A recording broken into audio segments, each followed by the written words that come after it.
right off the bat, they were aiming for making a higher tier strength athlete in the lab.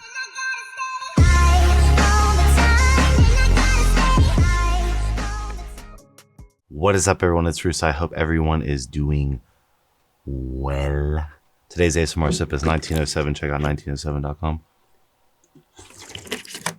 Coupon code Russo, ASMR Spritz, Intelligent Elephant Carbon. Welcome back to Russo's PEDucation Compound Library. Today we got the tried and true MLB staple, Dianabol. Be sure to like the video to rank it, as well as subscribe, because I plan on turning PEDucation into a 400 video series. 400 videos of PEDs, not just steroids, right? Starting with steroids, gonna branch into SARMs, branch into peptides, branch into nootropics, as well as natural botanicals. So be sure to subscribe to this channel today. And remember, I am referencing the anabolics book for the history, as well as the clinical medical applications, as well as the clinical medical dosages. I'm not completely ripping off this book. I highly suggest you buy the book.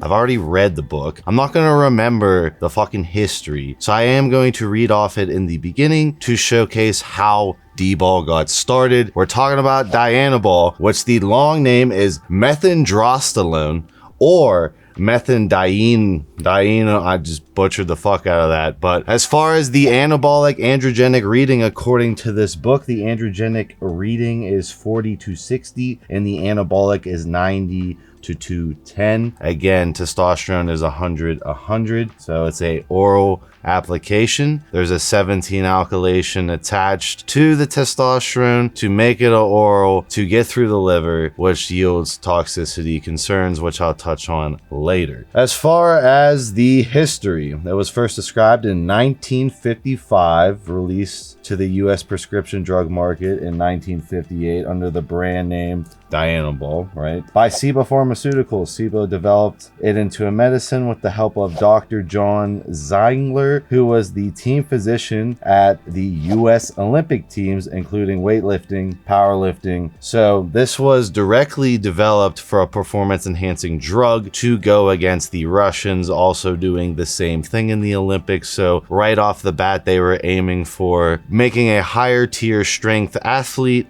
in the lab, right? This is back when there were no rules, there's no governing agencies like the Olympics are today. It was like, who can create the best superhuman? And it was once again like the space race. It was the US versus Russia on the doping, with, you know, China definitely in the mix as well. So moving into the year of 1965, Dianabol was starting to get destroyed by the FDA. I assume because it was bleeding out into the public, and I'll talk about the liver toxicity issues. In 1970, the FDA accepted that Dianabol was, and this is right out of the book, probably effective in treating postmenopausal osteoporosis and pituitary deficient dwarfism. These changes were reflected in the drug's prescribing recommendations during the 1970s, and SIBO was still allowed to continue selling and studying the agent. SIBO eventually lost patent protection. However, companies, again, they got swarmed up and they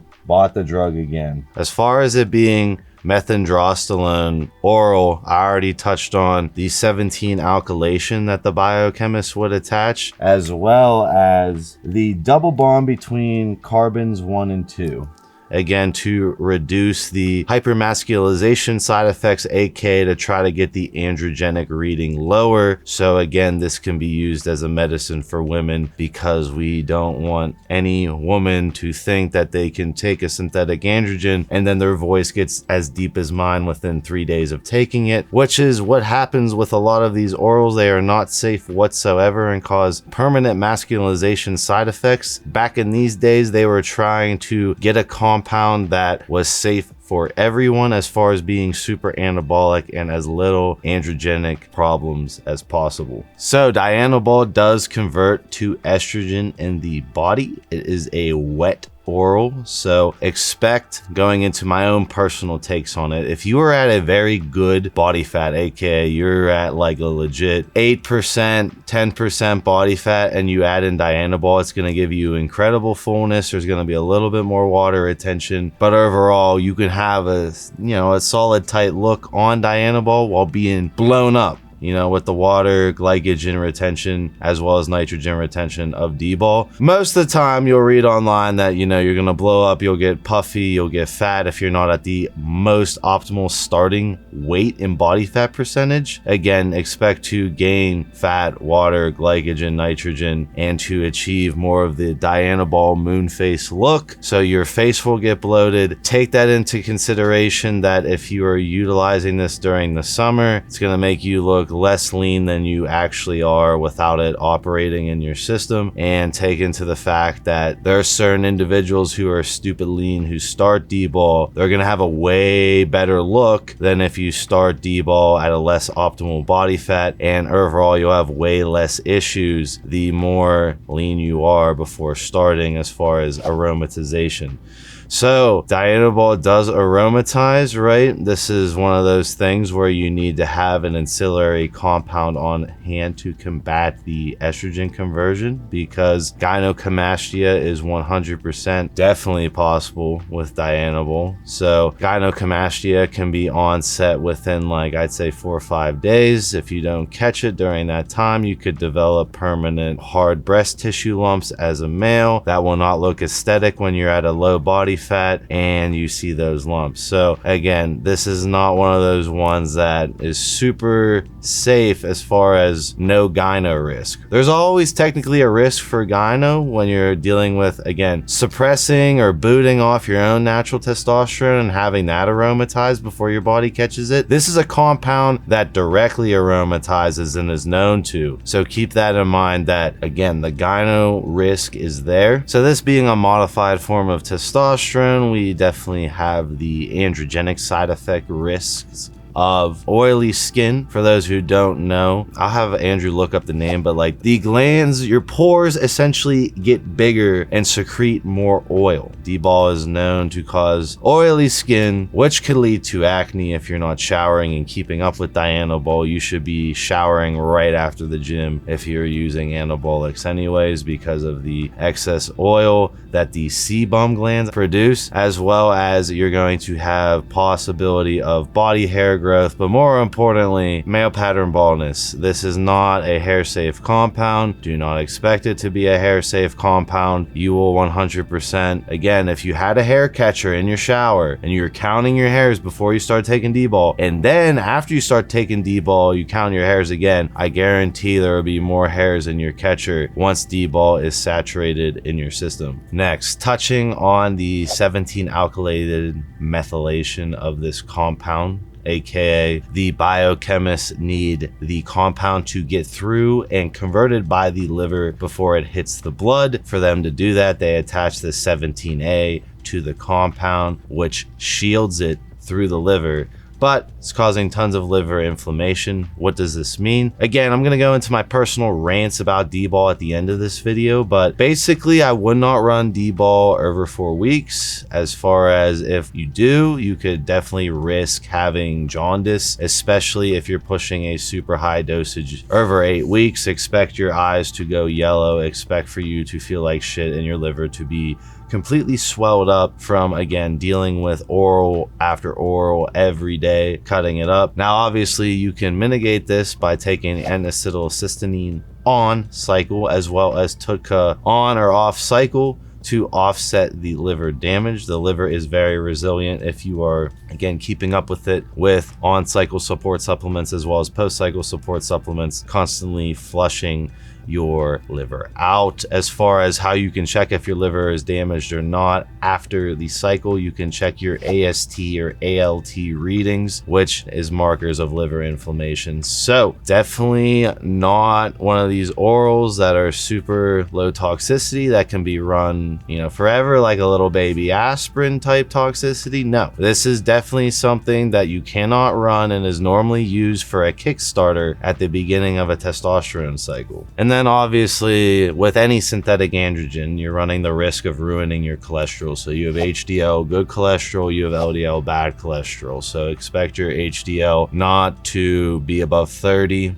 I've seen like the max, like 35. 40 is a great number if you're on steroids, but your HDL is going to suffer, which means you can't let your LDL get out of control. So you don't want to, again, look at your blood work after and your HDL is like 10 and your LDL is like 190. You're going to have horrible plaque buildup, and you need to get that under control, which is dietary cardio changes. So any steroid you are running the risk, that is the number one risk factor in my opinion, along with left ventricular hypertrophy, is the cholesterol skew over a long period of time. You're not going to notice this side effect that stacks over a long period of time and is raising your risk for all sorts of things, heart attack, stroke.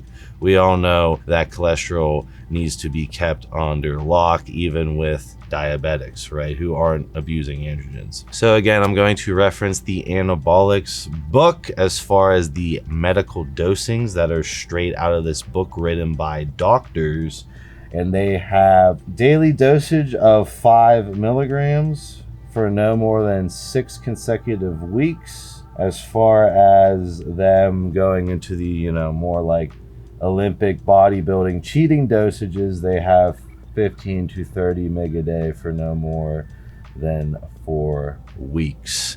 All right, that is the insight, history, as well as the side effects. What's my personal thoughts? This is the most common oral only cycle by every single high schooler ever. This normally happens of, oh, I'm afraid to pin testosterone, which is safer because I'm scared of needles. Oh, I'll go to my dealer and get D-Bol and then run that. What happens, right? This young person runs D-Bol only. I forgot to touch on the half-life, which is only 3 to 6 hours, so it's a spike. It's never stable. But basically, people will do D-Bol only, and they will gain anywhere from 15 to 25 pounds of glycogen, nitrogen retention, fat, water. They'll think it's all muscle. I've seen it time and time again, and then they blow up. By the end of the cycle, their liver is fucked, and then they come off and boom, they shrink and deteriorate, probably smaller than before they started, based on if they can recover their HPTA or not, aka if they had Clomid, Nolvadex, Enclomid, Tormorphine, post-cycle, ready to go. They probably didn't, and this is the most common problem I see. The way D-Bol is used by more advanced users is normally when you start, I'll just say like a testosterone and enthate cycle. So if I'm like completely off, I'm coming on, or I'm cruising and I'm dosing up to blast, right? I want to do 500 testosterone and enthate. So I know in my head that I'm not going to feel the 500 level until around week 4. What am I going to do before week 4 if I want to get the gain train going right now? Well, I'm going to add in D-Bol for 4 weeks before, so I'm blowing up with strength, size, and again, keeping that estrogen under control, keeping that blood pressure under control, and then I will taper off the D-Bol as the testosterone hits. I kickstarted my testosterone cycle. I had 4 extra weeks of gains while the testosterone was building up to the serum concentration I was expecting to progress my current enhanced physique at. That is where Dianabol shines. Dianabol shines in the off season when you're trying to move big ass compound movements. You're trying to again put on size, and you are not afraid to have a puffy moon face. You are not afraid to lose some muscle definition for water retention, which aids in more performance benefits. Again, this is one of the best power compounds. Again, I already did a video on Anadrol, which is in my opinion more powerful than Dianabol, and I actually have a picture of me on Dianabol, which I'll have Andrew throw up right here. So I was super full on D-Bol, right? I remember my pumps were absolutely ridiculous. I remember that my blood pressure was resting again 10 to 20 points higher. My resting was definitely elevated. It was not, 80. It was definitely elevated on Dianabol, but overall I could feel the blood, I could feel the serum concentration in the blood hit pre-workout, and I was super aggressive, confident during my workout, and I felt amazing on Dianabol. besides obviously my heart being strained from the water retention, the blood pressure increase, and the resting heart rate increase. I overall enjoyed the compound. I didn't find the estrogen to be too big of a deal and kept it under control. Here's the kicker, right? I don't like D-Bol only.